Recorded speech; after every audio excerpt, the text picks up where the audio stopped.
hermano y el mío propio, quiero agradecer al pueblo de Jaraí esta distinción que se le ha hecho con el otorgamiento de este premio Picota, de reconocimiento a su labor de docente, investigadora, escritora y enamorada de este pueblo. Ella, de verdad, me hubiera gustado estar aquí para reconocerlo personalmente, pero en fin, por su edad, su salud, no ha podido ser. A ella le ha hecho mucha ilusión, una ilusión muy especial estos reconocimientos, puesto que sí que es cierto que toda su carrera profesional e intelectual ha estado presidida por el amor y el cariño a su tierra, a Jaraí. Como ya se ha puesto de manifiesto, por hacer una pequeña referencia biográfica, quiero reseñar que ella nació efectivamente en el año 31 y sus padres eran Celestino Sánchez y Adelaida López, que eran comerciantes en Jaraí, donde tenían un comercio en la Plaza Mayor. Cuando apenas tenía un año, su padre falleció. Su madre, Adelaida, tuvo que tomar las riendas del negocio para sacar adelante a su familia, compuesta por ella y por los demás hermanos.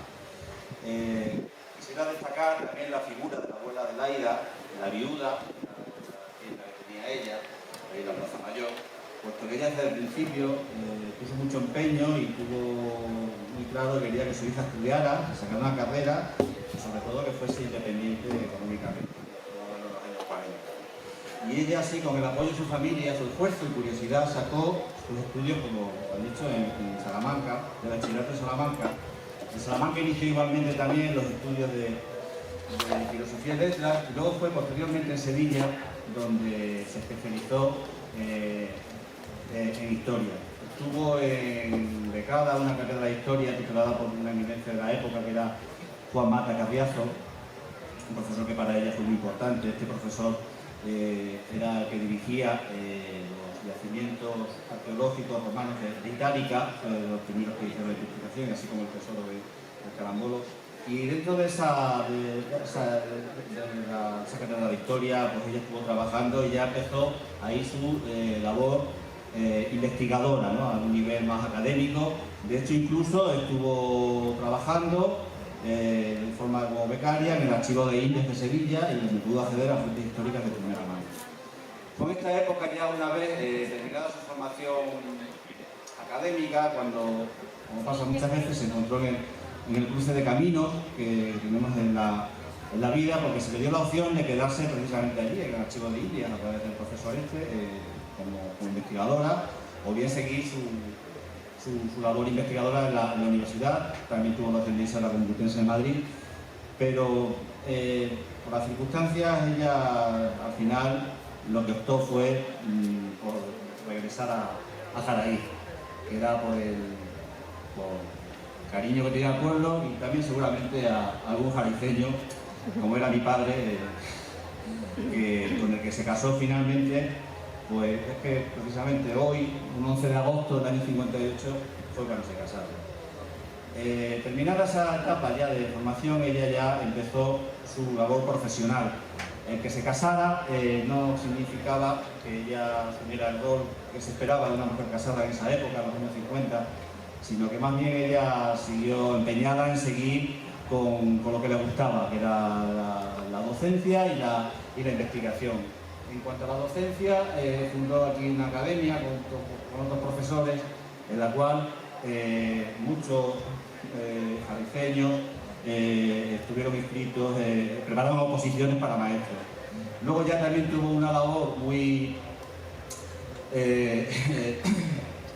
bastante determinante en la fundación del Instituto de Jaraí de la Vera, Gonzalo Correa, donde estuvo de directora un montón de años y bueno, y ahí donde casi todos la habéis podido conocer, donde estuvo dando clases de geografía, historia y arte durante más de 30 años. Aparte de esa labor docente y vocacional de ella, también paralelamente ella nunca dejó, como se ha puesto de manifiesto, su labor investigadora. A ella siempre le ha encantado la investigación histórica y sobre todo esa historia cercana, esa historia del pueblo y de sus raíces y de su entorno. Ella focalizaba siempre cualquier evento que había a nivel mundial, ferrocarril de Jaraí, la llegada a luz eléctrica de la luz de Jaraí, y ella, pero a base de documentarse, de mirar archivos, del archivo municipal, las actas municipales, en fin, buscando fuentes de primera mano.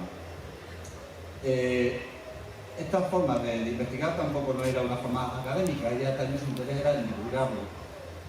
Y su forma de divulgarlo pues era a través de artículos y de una manera que todos lo hemos podido conocer, a través de los artículos, las revistas de feria, que siempre hacía algunas referencias, pero algunas charlas, ¿no? La última que recuerdo que la acompañé a un par de años fue el Trujillo, que era la historia del pimentón, que había hecho, de los últimos trabajos que había hecho, ¿no? La Fundación Javier de Sala. Y luego todo eso ha hecho, lógicamente, que se otorgase el título de cronista oficial de Jaraíz de la Vera. Yo vengo aquí a hablar de su nombre, o sea, yo estoy aquí por carácter puramente subsidiario. Entonces, evidentemente, como es doña Martí, pues doña Martí siempre tiene que poner la nota histórica a las cosas, ¿no? Entonces, para ella, el premio Picota tiene un gran significado también, pero por lo que significa en sí el monumento de la Picota, ¿no? Como ella ya ha escrito, ha publicado alguna vez, me ha dicho que ponga en manifiesto que el simbolismo de la Picota significa que cuando Jaraíz se fundó en el siglo XII como una aldea de Plasencia. 5 años después, en 1685, ya Jaraíz adquirió de alguna forma carta de libertad, se independizó de Plasencia, comprando lo que tuvo que pagarlo, y ya se convirtió en villa de Realengo, en el año 1865. En el año 1869 fue cuando se construye la Picota que tenemos en el Puente de los Bolos.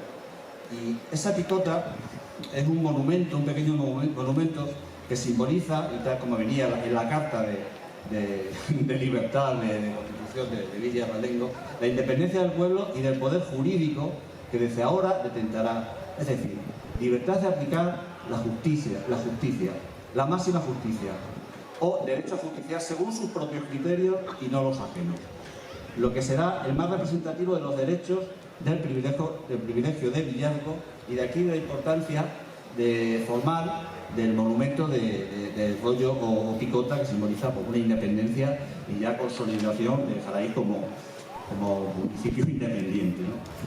de Plasencia. En fin, únicamente pues agradecer a todo el pueblo de Jaraíz el cariño y la consideración ofrecida, y en particular a todos los representantes de Jaraíz y a todos y cada uno de los miembros de la corporación municipal. Muchísimas gracias.